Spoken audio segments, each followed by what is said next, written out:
دیکھیے ایک ایسی چیز ہے یہ تبرک کہ شاید جس کو کھلانے والے، جس کو بانٹنے والے یا جس کو کھانے والے،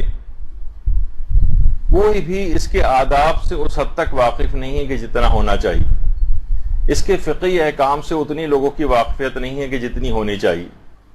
اس کے فوائد اتنے زیادہ لوگوں کو پتہ نہیں ہے کہ جتنے ہونے چاہیے،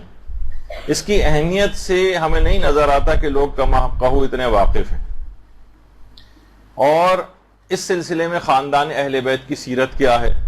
اس سلسلے میں علماء کرام کی سیرت کیا ہے، اس سلسلے میں جو صالحین ہیں یا مومنین ہیں ان کی سیرت کیا ہے، یہ ہم کو دیکھنا ہوگا۔ دوسری طرف یہ کہ یہ کھانا کھلانا جو ہے یہ اب مراسم عزا کا ایک لازمی حصہ بن گیا ہے، لازمی حصہ۔ اور مجتہدین کی ایک بہت بڑی تعداد اس کو شاعر حسینیہ میں سے بھی قرار دیتی، یعنی اس کو دیکھ کر امام حسین کا غم اور ان کی مظلومیت کی یاد آتی۔ اب یہ اس کا شاعر حسینی میں سے اکثر علماء کی جو تعداد ہے وہ اس کو شاعر حسینیہ میں سے سمجھتی۔ لیکن جس طرح دیگر مراسم عزا ہیں، کچھ تو ایسی ہیں جس میں واقعتاً مراجع کا ایک فقہی اختلاف ہے وہ اپنی جگہ پر، لیکن جو بالکل جائز، مباح، متفق علیہ جو رسومات عزاداری ہیں جن کو تمام علماء نے جائز اور مستحب کہا ہے، اس میں بھی اب کچھ افراد جن کی فکر کچھ وہابیت کی فکر سے متاثر ہے وہ اس سلسلے میں بہت زبان اعتراض جو ہے وہ دراز کر رہے ہیں اور باقاعدہ ان چیزوں کے خلاف ایک مہم شروع کر رکھی، اور اپنے آپ کو کہتے ہیں کہ ہم اصلاح کر رہے ہیں۔ جو سو کالڈ مصلحین ہیں وہ ایک اعتراضات کا ایک طوفان عمومی زندگی میں بھی اور سوشل میڈیا پہ علی الخصوص اٹھا رہے ہیں۔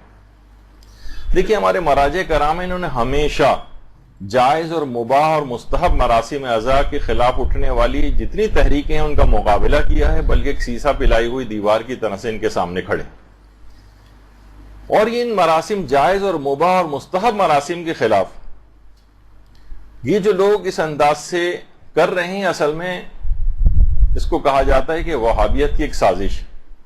یہی وجہ ہے کہ ہمارے مجتہدین میں سے آیت اللہ محمد حسین جو کاشف الغطا کے نام سے جن کی کتاب ایک ہے اصل الشیعۃ و اصولھا، اصل و اصول شیعہ کے نام سے اس کا اردو ترجمہ بھی ہوا ہے، وہ فرماتے تھے کہ عزاداری احیاء دین کا ذریعہ ہے، اور عزائے حسین میں اٹھنے والے جتنے بھی شبہات ہیں یہ امویوں اور وہابیوں کی سازشوں کا حصہ ہیں۔ وہ فرماتے ہیں کہ اگر ان کا مقابلہ نہیں کیا اور یہ ہیلے بہانے سارے کارگر ہو گئے اور ان شاعر حسینی میں تعطل آ گیا اور آپ نے روک دیا ان کو، تو یہ ایسی مجالس کے خاتمے کا سبب ثابت ہوں گے کہ جس سے دین کا احیا وابستہ۔ تو ان لوگوں کی باتوں میں ہرگز نہ آیا جائے، ان کی باتوں پر بالکل کان نہ دھرے جائیں، اور ان مراسم عزا کو اسی طرح سے جاری و ساری رکھا جائے جیسے یہ اب تک جاری و ساری۔ اور باقاعدہ علماء نے تو اس سلسلے میں یہ بھی کہا ہے، جیسے کہ آیت اللہ سید جواد طباطبائی تبریزی،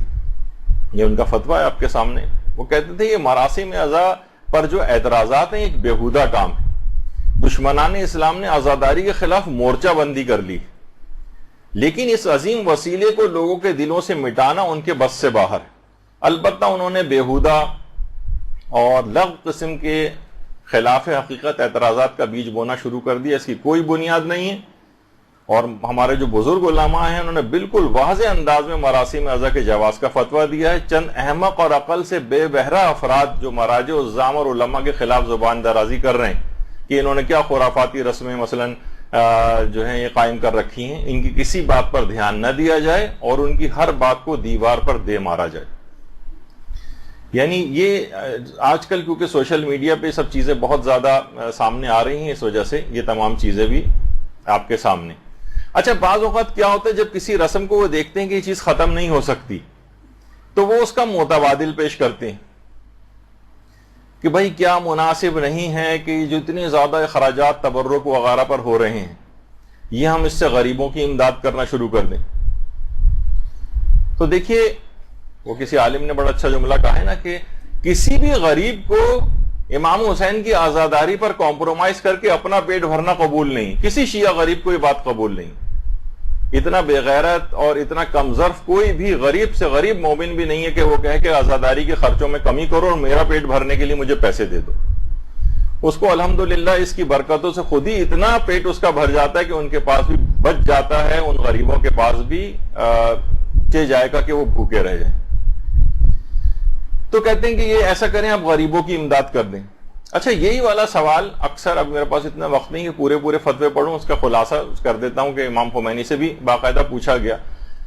یعنی اس کا خلاصہ یہ ہے کہ یہ جو کتنے اس کے اوپر تبرک وغیرہ پر اتنے زیادہ مصارف ہوتے ہیں, اور تو کیا بہتر نہیں کہ ہم ان مصارف ان کے اوپر خرچ کرنے کے بجائے جو خانوادہ شہداء ہیں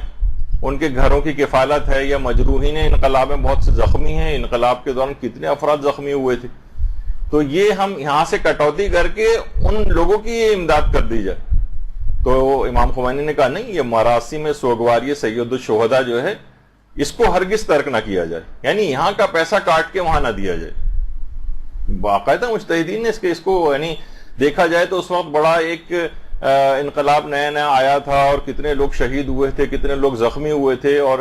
انقلاب کو اس وقت بہت پیسوں کی بھی ضرورت تھی, لیکن آزاداری کے اندر کسی قسم کی کمی, خاص طور پر تبرک کے لیے منع کر دیا, کہا نہیں, مراسم میں جو سوگواری سید الشہداء ہے یہ فوقیت رکھتی ہے, اس کو ہرگز ترک نہ کیا جائے اور ان کے اوپر خرچ کیا جائے. اچھا, اسی طرح سے بہت سارے ہمارے اور مراجع ہیں, جیسے آیت اللہ حافظ بشیر نجفی, وہ کہتے ہیں کہ بعض لوگ یہ کہتے ہیں کہ مجالس اعزاء, یہ ماتمی تنظیموں اور باقی شاعر حسینی اور امام حسین کے زائرین پر خرچ کرنے کی کوئی ضرورت نہیں ہے, ان کو کھانا وانا کھلانا, اور کہتے ہیں کہ اس مال کو فقراء پر خرچ کرنا چاہیے. وہ اس کے ذریعے شاعر حسینیہ کو روکنا چاہتے ہیں, ان کو فقراء سے کسی قسم کی کوئی ہمدردی نہیں,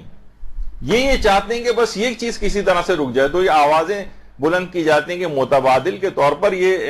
چیز رائج کر دی جائے کہ تبرک وغیرہ پہ پیسہ خرچ نہ ہو, بلکہ غریبوں کی امداد کر دی جائے. اور باقاعدہ آیت اللہ صادق روحانی, ان سے بھی یہی والا سوال, بلکہ انہوں نے اپنے ایک فتویٰ میں سوال یہ پوچھا گیا کہ فقراء کو صدقہ کرنا زیادہ افضل ہے یا عزائے امام حسین میں مثلا تبرک وغیرہ کھلانا, کھانا کھلانا. تو انہوں نے کہا کہ اسلام کی جو بقا ہے یہ انقلاب حسینی کی وجہ سے, اور انقلاب حسینی کی جو بقا ہے یہ شاعر حسینیہ کے احیاء کی وجہ سے. تو شاعر حسینیہ جس کے اندر تبرک وغیرہ بھی آیا ہے, افضل من جمیع الاعمال المستحبہ, یہ تمام مستحب اعمال سے افضلیت رکھتا. تو آپ نے دیکھا کہ مجتہدین اس کے اوپر بالکل کمپرومائز کرنے کو تیار نہیں ہیں, اور تبرک کھلانا, اس میں کھانا کھلانا, یہ بہت ہی زیادہ پسندیدہ ہے.